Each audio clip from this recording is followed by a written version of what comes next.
Metal Leute, Servus und herzlich willkommen zu einem mal etwas anderem Video. Ich weiß, das sage ich ja nicht immer, und das ist immer das gleiche Labervideo. Auf jeden Fall, es ist wirklich so, ich möchte in diesem Video über verschiedene Themen sprechen. Unter anderem möchte ich sprechen über Mr. Trashpack, eigenen Content, Tanzverbot, Dagi B, ApoRed und meist gehatet, der YouTuber. Und noch ein paar andere Themen, die mir zwischenzeitlich noch einfallen werden. Das ist nur eine kleine Richtlinie. Ich möchte vorne anfangen. Und ich denke, ich mache es wirklich so, dass ich die Liste von oben nach unten abarbeite. Mr. Trashpack ist der Anfang.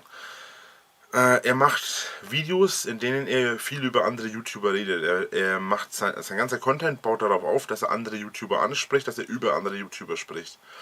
Der und der haben jetzt sich verlobt, die und die erwarten ein Kind, die und die haben Beef. Der YouTuber hat ein neues Video, der YouTuber hat ein neues Album, die generell haben irgendwie ein neues Album gemacht oder produzieren ein neues Album, haben neuen Content davon gebracht.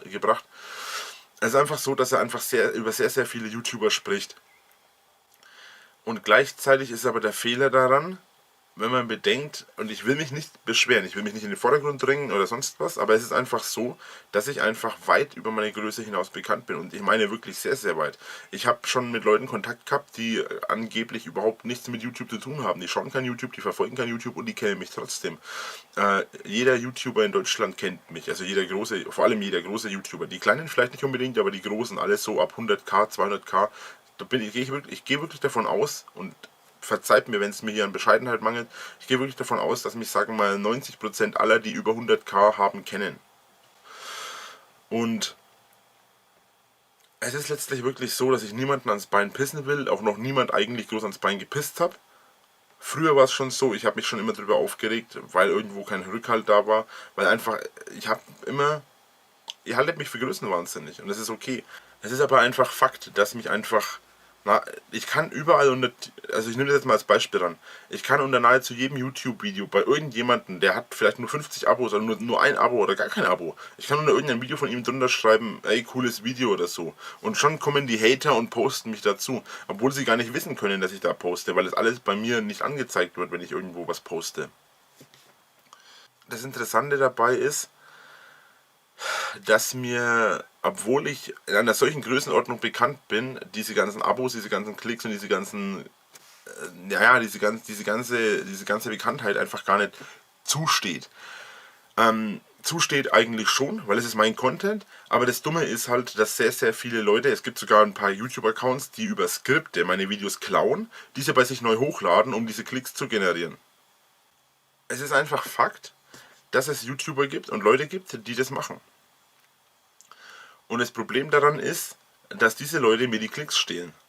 Die haben keine Abogröße, die so groß ist wie ich, aber die machen eine Klickzahl, die so hoch ist wie meine, wenn nicht eine höhere. Und das ist das Problem daran. Ich habe mit anderen YouTubern gesprochen und ich mache ja meinen eigenen Content. Ich mach Sachen über Video, ich mache Sachen über Musik, ich mache Sachen über Videos, ich mache Sachen über irgendwas, was mir gerade einfällt, irgendwelche Themen, die mich interessieren. Mr. Trashpack ist auf dieser Ebene so, dass er ja normalerweise über jeden YouTuber irgendwie spricht. Jetzt hat er ja erst vor kurzem ein Video gemacht über, war das sogar Ducky B? Ich bin mir gar nicht sicher, über irgendjemanden, die sich verlobt haben.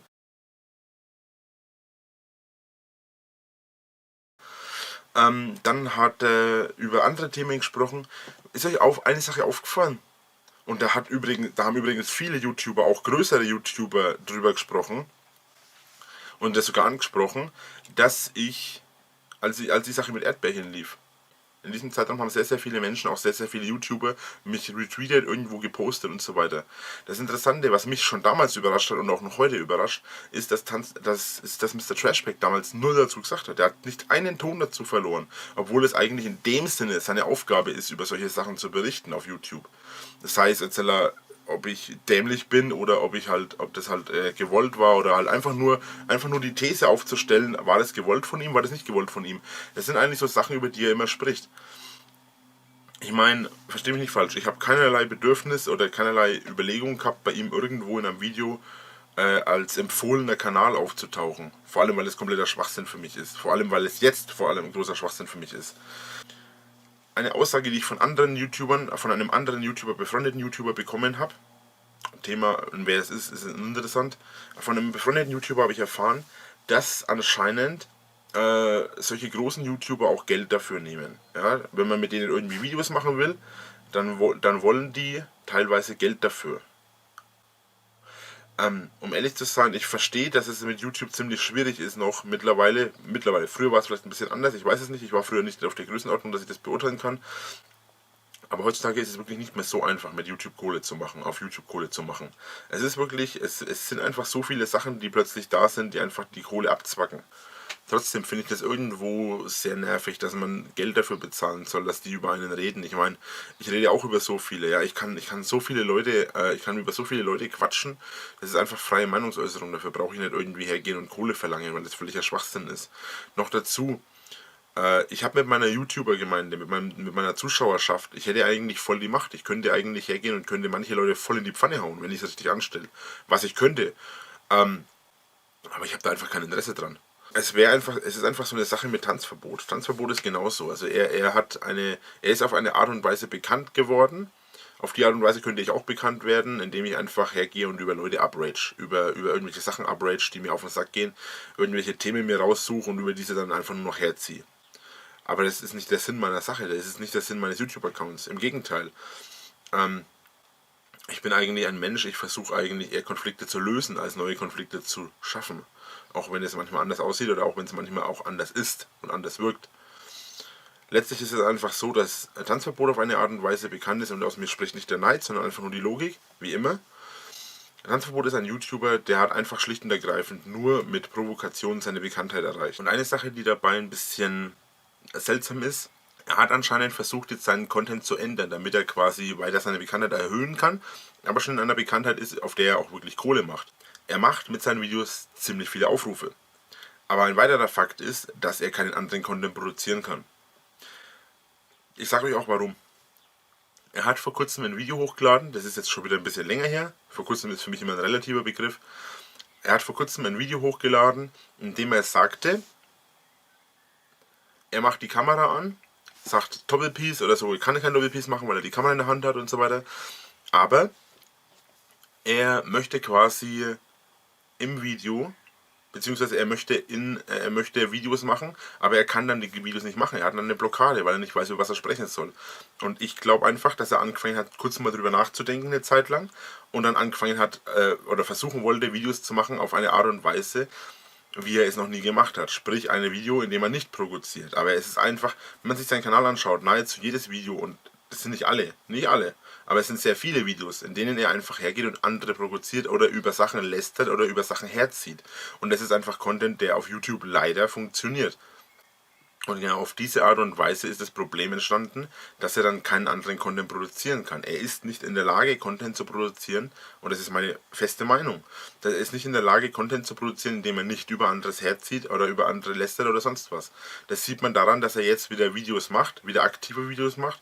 Das war ja bloß mal eine Woche oder zwei, wo er nicht so aktiv gemacht hat. Und so kam er jeden Tag 1 bis 2 Videos, in denen er wirklich hergeht und schlicht und ergreifend nicht anders kann, als über irgendwas herzuziehen. Sonst macht er keine Klicks, sonst macht er keine Aufrufe, sonst ist er vor allem auch nicht in der Lage, seine Videos zu machen. Natürlich kann man jetzt drüber sprechen oder drüber reden, ist es jetzt wirklich so, dass er wirklich real so ist, oder macht er das einfach nur für seine Klicks? Aber das ist ein Thema, über das ich ja gar nicht sprechen will, das ja auch gar nichts verloren hat.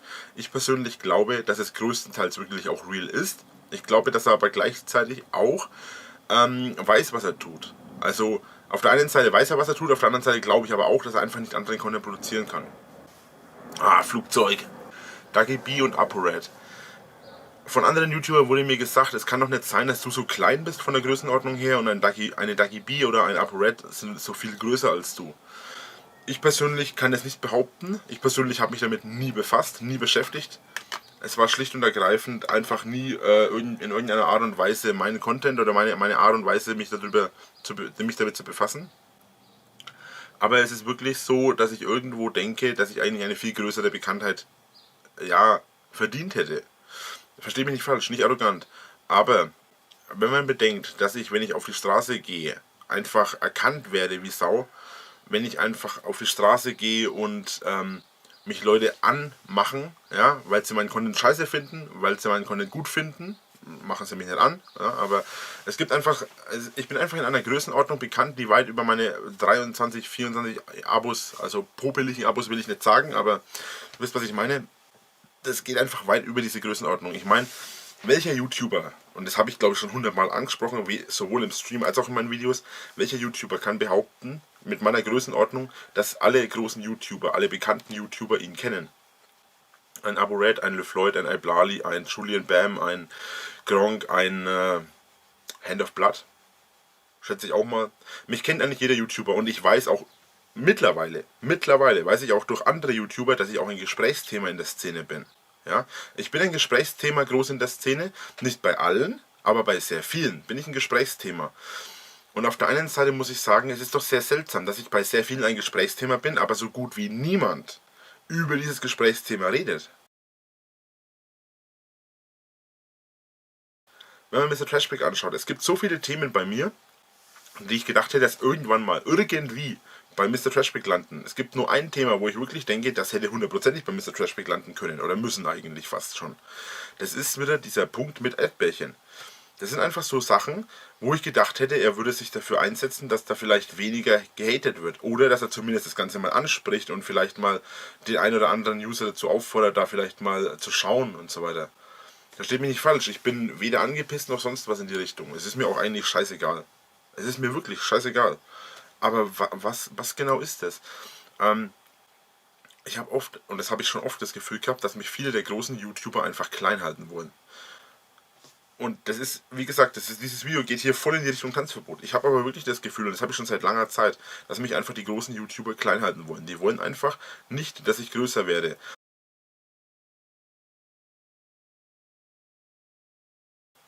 Dann frage ich mich aber, warum lassen Sie einen Dagi B, einen ApoRed oder vor allem einen Tanzverbot so groß werden? Tanzverbot hat auch hat Videos, in denen er sehr stark provoziert. iBlali kennt mich. Ja, iBlali kennt mich. Und das hat er sogar mal in einem Stream gesagt. Den Stream werde ich hundertprozentig nicht finden oder so und kann ihn auch nicht reinzeigen.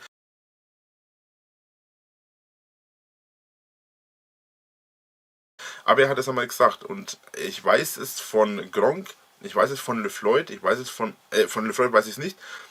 Ich weiß es von iBlali, ich weiß es von Gronkh, ich weiß es von diversen anderen Leuten. Ich habe jetzt nur die beiden gesagt, weil es die sind, von denen ich es hundertprozentig weiß.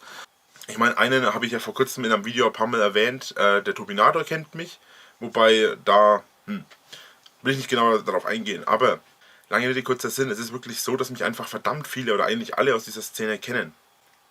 Aber es ist einfach keiner in der Lage, irgendwie mal was dazu zu sagen. Keiner spricht was an, keiner sagt zu sein, also ich meine, auf der einen Seite sagen immer alle YouTuber sagen immer, oh, wir sind voll gegen Mobbing, Mobbing ist scheiße, Mobbing, macht was gegen Mobbing, hört auf, andere Leute zu haten und so weiter. Ich bin der Einzige, der das immer wieder predigt, der es aber auch versucht so umzusetzen. Aber andere YouTuber, ja, die Großen, ich will mich echt nicht beschweren, ich weiß, das hört sich voll nach am, dieses ganze Video ist wahrscheinlich für euch einfach nur, da heult rum. Es ist aber wirklich so, dass einfach meine Größenordnung weit darüber hinaus bekannt ist. Ich hätte wahrscheinlich wirklich eine halbe Million Abos. Das ist nur überschlagen. Wenn man die ganzen Hater-Accounts wegrechnet, von Bonn-Klicks über Regenbogenschaf, falls der Account noch existiert, ich weiß es nicht, über Metal, über den Captain Metal, über Dorian gibt es glaube ich nicht mehr, über diese ganzen Kanäle, von den größeren und den kleineren, wenn man die alle überschlägt und alle mal weghaut und mir nur die Hälfte dieser Abos und Klicks gibt, dann habe ich wahrscheinlich eine halbe Million Abos. Das ist nur grob geschätzt, ja. Vielleicht sind es weniger, vielleicht sind es mehr, vielleicht ist es einfach gar nichts in die Richtung. Aber ich habe mal von den größeren Accounts die Klicks überschlagen. Nur die Klicks. Und ich habe von diesen Klicks schlicht und ergreifend 200, ich habe davon eine Million, 4 Millionen, 4,5 Millionen Abo, 4,5 Millionen Klicks haben die generiert. Nur im letzten Dreivierteljahr. 4 Millionen. Leute, ich habe nicht mal 4 Millionen Klicks auf meinem Kanal. Gut, wenn man meine anderen Kanäle mit dazu zählt, meine 5, die ich hatte und noch 2, die ich habe, dann habe ich auch fast 4 Millionen. Aber hallo, das sind nur die größten Accounts, jetzt gibt es aber noch kleinere. Es gibt ein paar YouTuber, die haben über mich gesprochen. Es gibt ein paar YouTuber, die haben auch gesagt und ihre Community dazu aufgefordert, dass sie mich eben nicht haten. Ja, dass die vielleicht sogar versuchen, quasi ein bisschen diesen Hate ein bisschen abzuschwächen, indem sie einfach da sind.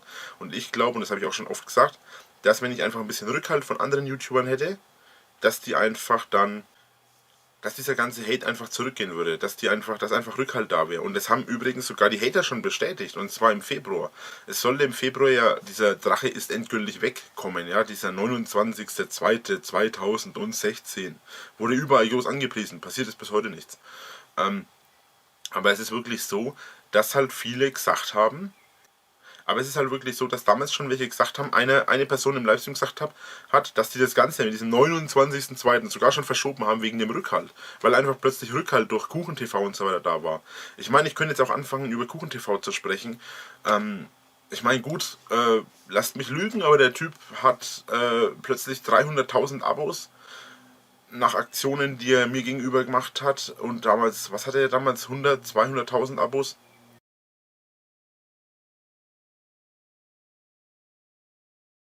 Dagi B und ApoRed, ich weiß nicht genau, warum jemand zu mir sagt, dass die das nicht so verdienen, ja, oder dass die einfach, so viel ich weiß, bei ApoRed ist es klar, ja, der Typ, der macht schlicht und ergreifend nur noch Clickbait, ja, und das kann man bei ihm echt nicht verschönigen, er macht Clickbait ohne Ende. Bei Dagi B weiß ich es nicht, aber sie macht das angeblich auch. Sie versucht permanent auch Sachen an den Mann zu bringen, zu verkaufen und so weiter. Keine Ahnung, ob das stimmt oder nicht. Dagi hat ja, glaube ich, sogar ein eigenes, was war das, ein eigener Duschschaum. Ja gut, ich persönlich bin nach wie vor der Meinung, dass YouTuber keine Promis sind. YouTuber haben diesen Status dieser Promis eigentlich schon, das ist richtig. Aber meiner Meinung nach sind YouTuber einfach ganz normale Menschen. Also ich bin ein ganz normaler Dude, der da sitzt und seine Videos macht. Ich denke mir da nichts groß dabei. Und es wird auch so sein, wenn ich 1 Million Abos habe und 2 Millionen Abos habe oder der größte YouTuber Deutschlands oder der Welt wäre. Ich bin einfach ein ganz normaler Dude. Ich mache meine Videos, ich mache mein Zeug. Der einzige Unterschied, dass wenn ich mehr Kohle habe, ist, dass ich zum Beispiel mein ganzes Haus renovieren würde. Dass ich meinen ganzen Hof renovieren würde. Eine Sache, die ich hier mal ansprechen kann, weil es sowieso nie zustande kommen wird, was ich mal überlegt habe. Eigentlich würde ich gerne mein ganzes Haus, meinen ganzen Hof so machen, dass man nicht mehr reinschauen kann, dass alles abgeriegelt ist und dann eine Art Paradies für YouTuber machen könnte. Also das geht natürlich schon allein aus dem Grund nicht mehr, weil ich einfach so bekannt bin, beziehungsweise weil bekannt ist, wo ich wohne. Würde ich das wirklich machen, würde ich das wirklich umsetzen, dann wäre es wirklich so, dass ich quasi hier wirklich sagen kann, ja, man kann hier, ich stelle mir hier mal einen Gärtner ein, wenn ich die Kohle hätte. Ich würde hier einen Gärtner einstellen, ja, dann könnten andere YouTuber aus ganz Deutschland hier anreisen, hätten hier keine Probleme, wenn sie entspannen und chillen wollen, weil halt keine User hierher kommen, weil sie nicht wissen, dass die Leute hier sind. Ich habe hier erst genug Platz, ich könnte hier eine kleine Ecke mit Whirlpools einrichten, ich könnte hier locker überall. Ich hätte hier genug Platz, ich könnte hier ein Haus hinstellen, vorausgesetzt natürlich, das muss man natürlich genehmigen lassen und alles. Und wie gesagt, das ist alles Spinnerei. Das ist alles Spinnerei, aber das sind so Sachen, über die ich schon lange nachgedacht habe. Das Haus hier wegreißen, ein richtig schönes, großes Haus herstellen, ja, mit, sagen wir mal, 5, 6 Zimmern für Gäste, wo dann wirklich mal sagen, ja, 3, 4 YouTuber, die kommen mal hierher, ja, und dann können sie hier chillen mal, dann können sie hier entspannen. Ich meine, wer würde hier in Deutschland, die meisten Leute, vor allem die meisten YouTuber sind ja meistens so, dass sie alle schon im Ausland chillen.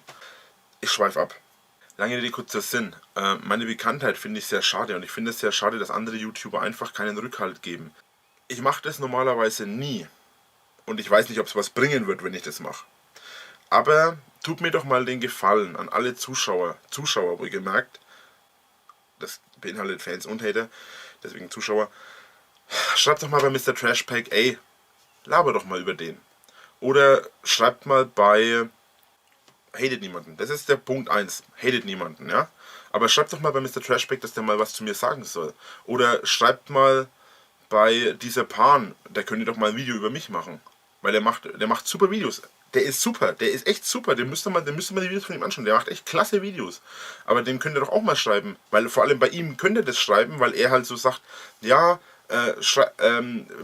sagt mir, welchen YouTuber ihr als nächstes möchtet. Ich glaube, da habe ich sogar schon mal Kommentare gesehen, random, wo ich angesprochen wurde. Da wurde auch noch nichts gesagt. Kurzum, an meine Community. Wollt ihr, dass ich bekannter werde? Wollt ihr, dass irgendwann wirklich Videos auch aus dem Ausland kommen? Dass ich wirklich auch mal wirklich Videos mache, wo ich auch viel draußen bin? Oder mal mit anderen YouTubern? Gibt es YouTuber, mit denen ihr mich zusammen mal sehen wollt? Gibt es YouTuber, mit denen ihr wollt, dass ich mal zusammen Videos mache? Schreibt es in die Kommentare. Schreibt das bei denen in die Kommentare.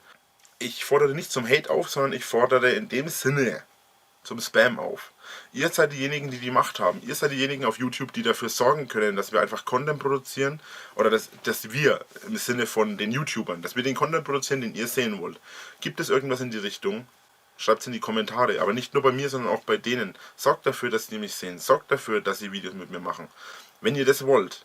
Wenn ihr das nicht wollt und es irgendwann trotzdem dazu kommt, dann kommt es dazu. Aber letztlich ist es wirklich so, dass ich glaube, vor allem nach all diesen Jahren des Hates, nach all diesen Jahren des Mists, der mir passiert ist, nach 3 Jahren, in denen ich mir den Arsch aufgerissen habe, wirklich sehr viele Freundschaften aufs Spiel gesetzt habe und sehr viel Content und alles produziert habe, mir über sehr viele Sachen Gedanken gemacht habe und sehr viel Scheiße mit im Sinne von Hatern, von Frauen und so weiter erlitten habe. Ich bin definitiv kein YouTuber, den man sich als Vorbild nehmen kann, aber ich würde gerne generell an meinem ganzen Image ein bisschen arbeiten, auch an meiner Vorbildfunktion ein bisschen arbeiten. Aber ich habe zum Beispiel nicht mal jemanden, mittlerweile schon ein paar, aber ich habe normalerweise nicht mal jemanden, mit dem ich über YouTube sprechen kann. Weil meine Freunde, die interessieren sich nicht so sehr für YouTube. Die sind da, die schauen YouTube, die machen Videos, die machen keine Videos, die schauen auf YouTube Videos und so weiter, die verfolgen Sachen, die verfolgen auch mich teilweise, nicht alle, aber teilweise und immer wieder mal. Aber die können mit YouTube nicht wirklich was anfangen, weil es ist einfach nicht deren Welt. Meine Welt ist es mittlerweile allerdings und ich habe auch stark dafür gekämpft, dass es zu meiner Welt wird. Letztlich ist es wirklich so die Sache. Ihr habt die Macht. Ich bin darauf angewiesen, dass ihr mir helft. Wenn ihr es nicht tut, dann habe ich Pech gehabt. Ich bedanke mich fürs Zuschauen, haut rein, euer Drache. Bis dahin und tschö tschö.